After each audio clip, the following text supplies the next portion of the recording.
Hey guys, just here at South Bank again, just checking out the new establishment that we've got here. I put pictures up last night, it was all glowy and bright, called the Flow State, a new development.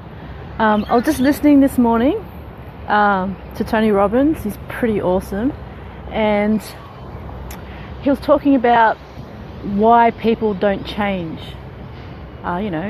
Stuff is painful, it's depressing, it's oh my god, and yet people don't change, or they just make a little bit of an effort and then they slip back into whatever it is, the same old routine and all that sort of stuff. And talking about the two motivators, your pain and your pleasure. A lot of people oh my god, it was painful and it still hurts now, but you know what, you think it'll be better in the future. Well, by that pattern, 2 out of 3 times it's going to be painful, so it's still going to be painful in the future. And yeah, I don't agree. And the thing is, there's not enough, I guess, it's painful, but it's a pain and that becomes a comforting thing where people, and you can rely on that sort of stuff, and it's familiar, it, but to step out of that, no matter how much you think the pleasure is, you feel like it's just not achievable for you. But that's the old pain and self-doubt coming in. The thing is that a lot of people numb themselves, so they don't have enough pain to change, or they don't to have to change, and they don't have enough pleasure factors or motivation to want to change, and that's the thing.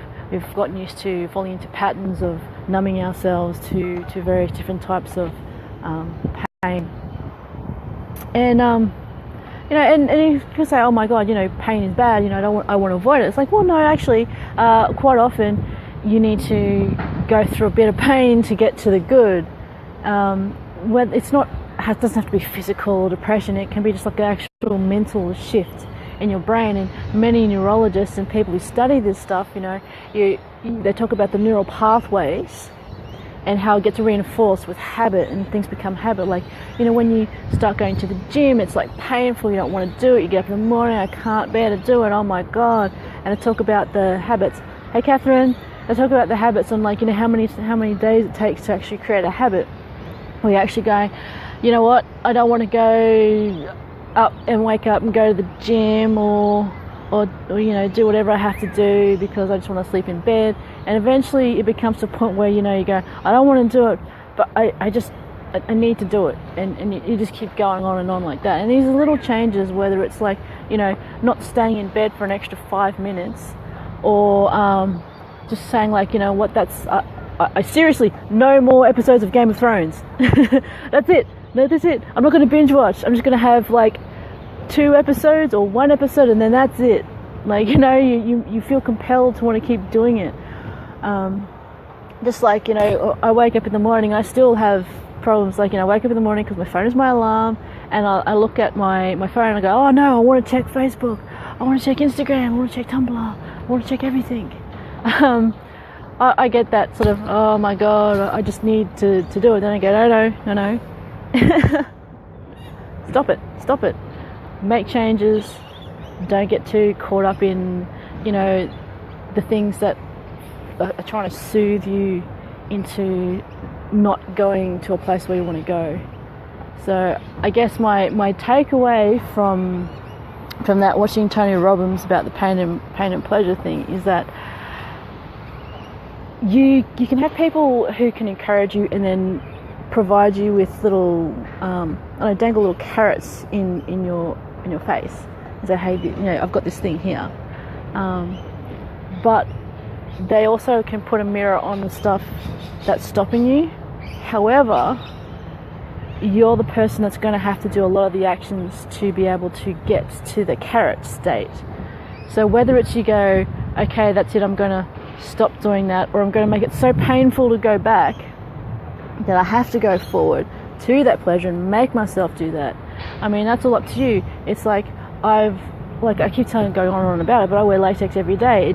I didn't just bam decide one day. Well, I did decide one day, but I started wearing it every day, and gradually I've gone through my wardrobe over the last 2 years, almost 2 years of doing it, and started weeding out all the stuff that I was no longer wearing, because wearing it latex every day, I was just more like less and less. I was wearing normal clothes. So I'm like, well, I tell you what, I have a 1 year rule. I haven't worn it, looked at it, tried it on in 1 year, it's out the door. I've got piles and piles. I would have given away hundreds and hundreds of dollars worth of clothes, some of which I've never actually worn, because I'm like, no, I want to get to a certain point, and I like being there, but to stop going back, I'm going to make it so that, corral myself basically to the point that I want to go, so that I'm cutting off different avenues. Hello, James. I mean, today I've got a bit of normal material on me, but underneath I've got the latex. I've got the latex over. So yeah, I mean, just making sure that you get in your head. First off, get in your head what you really want, and then take those steps. Little by little, you can corral yourself into getting what you want by cutting off some of those avenues yourself. People can help you, and they can occasionally reflect and be like sounding boards for ideas and all that, but ultimately you are going to be the one to have to do that, all that internal work. Feel like you deserve to be where you want to go. Okay, so think about that for a little bit. It can be a lot, and it is really early in the morning, but look at this. Interesting stuff happens. Nothing really stays the same. Everything sort of changes. So anyway, okay, so keep up with it, guys. Love you lots. See ya.